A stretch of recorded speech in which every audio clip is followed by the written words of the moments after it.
What's up, beautiful people? Today is May 4th, and here's your daily energy report. We have, let's see, the moon conjuncting over Jupiter today, which is going to make the energy very emotional. It's carrying through, from conjuncting Saturn.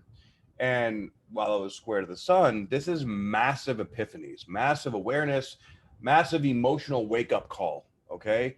Because the sun is now transiting past, it's moving away from Uranus and also away from Saturn. Saturn is slowing down as well because it's going to be going retrograde pretty soon.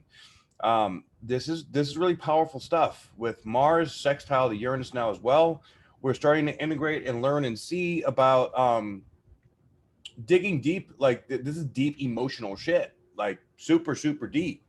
All right. And ideas and awarenesses of like, where's our next step? Like we've all had this feeling, right? This feeling of like wanting to move forward, ready to step out in the world. Maybe we've been in hermit mode. I've been meeting a lot of people that have been in hermit mode for a while that have just gone within and dealing with a lot of deep energetic stuff that's been needing to purge and needing to grow. Kundalini activations. So when we have a Kundalini activation, it doesn't necessarily mean it's created through sex, right? It's sexual energy, but it's life force energy as well. So sometimes when we go through life, we have these activations, right? Just because our spirit, our soul, there's a certain transit going on, and from our solar return chart and our birth chart that activates these certain parts of us because our soul is ready to grow and it has to overcome the ego. And our ego can be stuck. It can be, especially with the sheer amount of change that we're experiencing, especially if you have a lot of fixed energy in your chart, it's going to be like a massive battle royale in your consciousness between your ego and your higher self.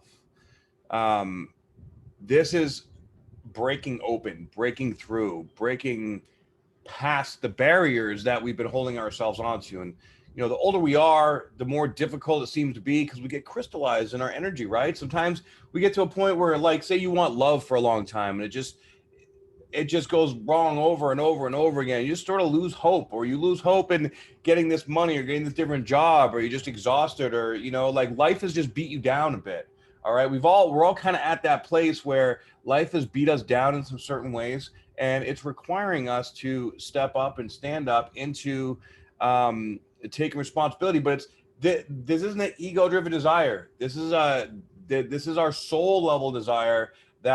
We've made a decision through doing all the work to wake up. So it's like we planted the seeds to make the decision to wake up, and now the seeds are uprooting. But when it uproots, it doesn't happen directly. It's almost like, well, from that seed that we planted 6 months ago, that decision I made to work through these things, I've done the energy work, and now it's at that threshold. Right now we're at that place where it's going to pop. It's going to open up somehow. Okay. And now we have Mercury in Gemini. So we're going to start to see this mutable energy coming in. This is communication. No more frustrating, stuck, ingrained communication with the self. All right. This is now like starting to really break things down and understand as we come through this popping of the energy, this breakthrough. We're going to start to be able to really sort of see and understand how this stuff needs to flow, needs to function, needs to move us into this new chapter. Okay. Very exciting times. We have Chiron almost at 11 degrees. So, Chiron is now in the second decan. This is really stepping up in a maturity with our vulnerability of who we are, right? Who am I? What am I doing? Where am I going? What do I want to create? What do I want to build? What do I want to be? And really honoring that and stepping into that in a deeper level. So thank you guys very much for tuning in. Thank you for liking, for sharing, subscribing, for sharing, this information with your friends, with the people that, that need to hear this kind of stuff. And thank you for your loyalty. I really love you guys. Don't forget 30% off all my other services when you join the opportunity community. All right. I'll see you guys later. Have a beautiful day. Aho.